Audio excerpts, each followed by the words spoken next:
Stéphanie Cochet, présidente nationale de la Jeune Chambre économique française. Alors, j'ai envie de vous dire mon âge parce que ceux qui sont passés avant moi, ils l'ont dit. Donc, 32 ans. Ça, je suis vieille pour vous, je sais. Alors, chez nous, à la Jeune Chambre, c'est 18-40 ans, les jeunes. Donc, je suis encore jeune. Je suis engagée à la Jeune Chambre depuis maintenant 2005, donc un certain nombre d'années. Je pense qu'on est tous convaincus dans cette salle de l'engagement et de l'intérêt de l'engagement, et je vous remercie pour vos beaux témoignages qui vont exactement dans la démarche de ce qu'on a pu lancer depuis de nombreuses années. Donc la Jeune Chambre est un incubateur de leaders citoyens. Nous menons des projets d'intérêt général avec une méthodologie de projet éprouvée. Et puis nous portons aussi, nous sommes un incubateur de talents. Les talents, sans vouloir être pompeux, c'est l'ensemble des personnes qui croient pouvoir changer les choses. C'est l'ensemble des personnes qui osent se remettre en question, c'est l'ensemble des personnes qui osent sortir de leur zone de confort et prendre des engagements. Donc, nous avons une rotation annuelle pour favoriser justement la prise de responsabilité à la Jeune Chambre. Et depuis 3 ans, nous travaillons sur le thème national qui est l'agir pour l'insertion économique et citoyenne de la jeunesse. On est parti d'un constat simple. En 2016, 25% des jeunes étaient au chômage. Donc, il y a des passerelles à créer entre l'engagement associatif, l'engagement bénévole et ce fameux premier emploi, les compétences professionnelles qu'on recherche. La question aujourd'hui, c'est bien l'engagement bénévole et celui des jeunes. Pour cela, nous avons souhaité prendre le regard de nos enfants. Enfin, moi, je n'ai pas d'enfants, mais des enfants de certains membres de notre association, pour savoir pour eux, finalement, c'est quoi leur question par rapport au bénévolat.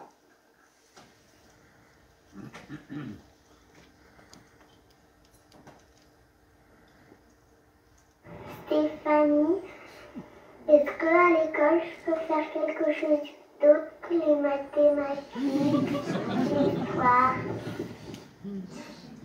Bien sûr, Rémi.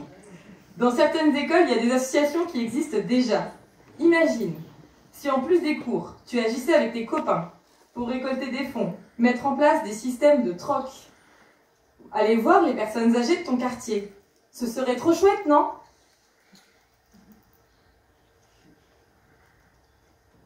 Oui, Stéphanie, les gens qui travaillent, ils sont encore bénévoles. Très bonne question, Ryan. Une fois que tu es couché, papa ressort son ordinateur pour répondre aux emails des partenaires qui souhaitent financer son projet. Et puis, maman passe des coups de fil. Ben oui, parce qu'il faut organiser la prochaine réunion de commission pour la restitution du grand débat, notamment. C'est le super pouvoir des bénévoles. Nous savons gérer notre temps. Et quand l'un des deux s'absente le week-end, c'est pour construire un avenir meilleur, nous nous rejoignons, pour toi. C'est aussi ça, être bénévole. Savoir donner de son temps pour les autres. Et tu gagnes combien quand tu es bénévole? Ah, si tu savais, Colline, à raison, d'en moyenne, j'ai vu sur internet 100 heures par an de bénévolat, cela ferait 772 € net au SMIC. Mais en fait, quand tu es bénévole, c'est toi qui payes tes déplacements, tes repas, et parfois tu fais même une donation. Pourquoi tu es bénévole? Qu'est-ce que ça t'apporte si tu gagnes rien? Ah les garçons, ça vous apporte quoi? Plein de copains avec qui tu agis et tu te retrouves régulièrement. Du sens, car tu veux aider ton prochain pour construire un monde meilleur. Et plein de choses que tu n'apprends pas à l'école aujourd'hui. Ces fameux super pouvoirs. Car en étant bénévole, tu apprends à travailler en équipe, à oser défendre tes projets.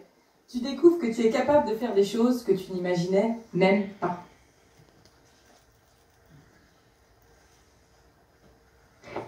Stéphanie, je me demandais si en 2025 tous les bénévoles seront des robots. Je ne sais pas si je dois prendre la voix d'un robot. Alors mon cher Néo, oui, je suis convaincue que certaines tâches peuvent être automatisées, peuvent être robotisées même. Mais en 2025, je suis convaincue que l'humain sera encore le bénévole et au cœur du bénévolat. Parce que c'est bien notre cœur, le cœur qu'on y met et notre envie qui est l'importance du bénévole.